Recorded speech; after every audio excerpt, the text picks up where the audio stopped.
ただいまキトゥンダンスプラネット、ボリューム11幻ナイトボイスの PV 撮影に来ています。イエイ。出演者井出口ゴン、若手俳優さんですね。お願いします。どうでしたか、ワンシーン撮ってみて。いや、そうですね、映像で角度とかいろいろ気にするのがすごい難しかったですね。なるほどね。はい、終わり。さあ、今ですね、こちらの草むらで撮影が行われているんですけれども、こちらですね、演出西口彩子です。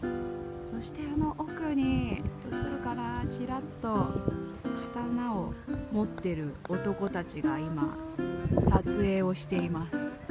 私たちはシンさんですね。シンさん、主演の前田真司さんです。立ち回りやってくれてます。あーとかうとか言ってやってます。キトゥンダンスプラネットボリューム11幻ナイトボイス動画オフショット、イエーイ。ありがとうございます。ヒロインの森田ひとみさんです。